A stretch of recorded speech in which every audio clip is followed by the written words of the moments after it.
Hi, Miss Weaver. I appreciate you carving out 15 minutes in what I imagine is a pretty hectic pre production schedule. I've been following the news on this remake, and I'm familiar with the incredibly bold previous works of the cinematographer. My goal today is to show you how my fabrication process can eliminate the technical headaches so your team can focus entirely on their performances. To give you a bit of background on why I operate the way I do, I've been prop making for nearly 20 years. I started as a hobbyist, wanting to make what I'd seen on the big screen into reality just so I could have the items. When I decided to make this my career, I started off in live theater and moved into film and TV, working as a prop master for various productions, including a few years in the theater and film departments at Cerritos College.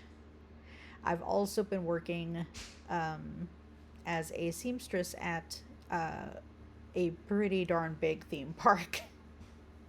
What those 20 years taught me is that a prop is a failure if it only looks good. If it breaks during a shoot or if the actor can't use it naturally because it's unbalanced, then it's a liability. I transitioned to a solo artist model where the person designing the graphic design, the 3D printing, and final weathering were all the same person. It ensures a level of continuity and durability that big assembly line prop houses often miss. So, before I show you some of the specific techniques I've developed for this project, I want to make sure I'm hitting your biggest pain points. You're filming primarily in northern Sweden in the dead of winter. Beyond the obvious aesthetic of the 1980s setting, you said your biggest concerns for props on set are the mechanical reliability in the cold, the visual fidelity for 8K close ups, and the logistical nightmare of international shipping right now.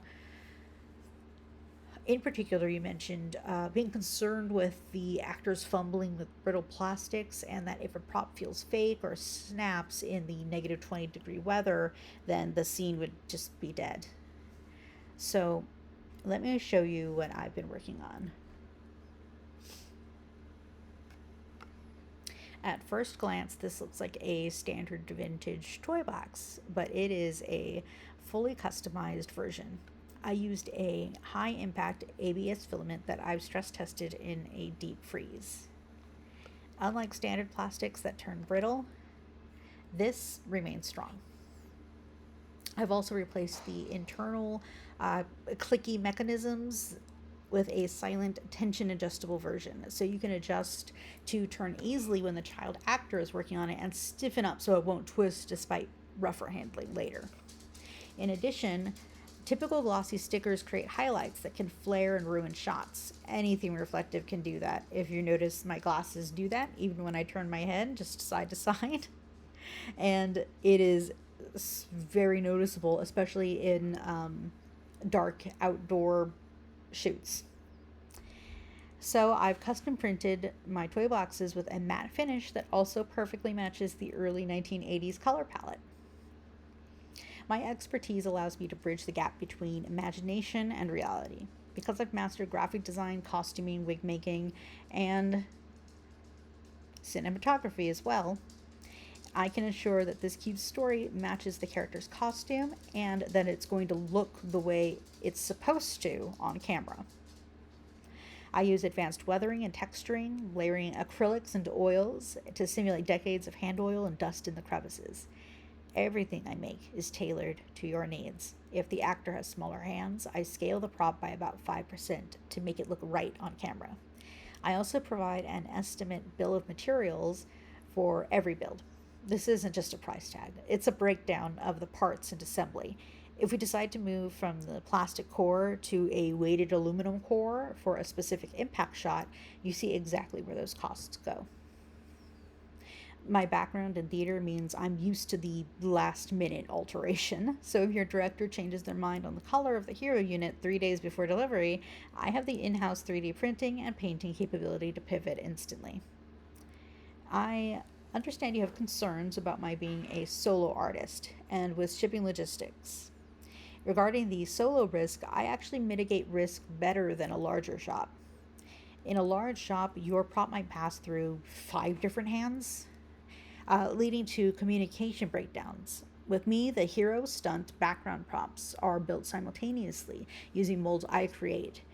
If a hero prop is lost, I can pull a fresh one from the mold and have it painted and shipped within 24 hours. My 100% on time delivery rate at Cerritos and in my private commissions stands as my guarantee. As for customs, I'm familiar with CITES paperwork. I know that certain woods or exotic materials can trigger a seizure at the border. So for international shipping, unless required, I try to avoid materials that can risk seizure and document every material used. I also build field repair kits for your onset crew, which I include in the crate, and they can handle most scuffs or breaks without requiring the prop to be sent back to me. You previously said you're concerned with staying within budget, so since we are looking at a full production slate, let's look at where we can negotiate. Firstly, my on call support. Usually, I charge a flat daily fee to be virtually present for your shoots, and a higher one if you require my physical presence. I'm willing to discount the daily fee if you commit to a minimum number of days my presence will be required. So, if you guarantee a minimum of 2 weeks for my virtual presence, I'll lower my daily fee for those 2 weeks by 40%.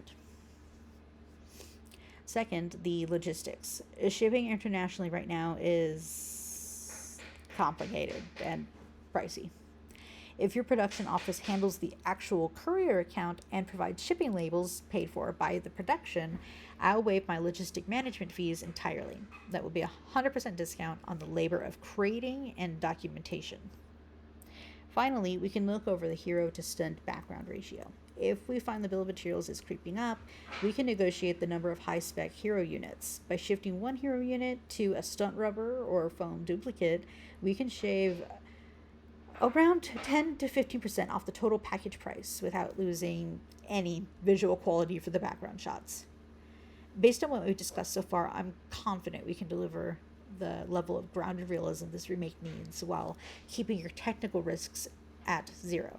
I've already drafted an initial bill of materials based on the production notes. So if you sign off on my estimates and work with me, I can have the first prototypes in your hands by the time you have your camera tests.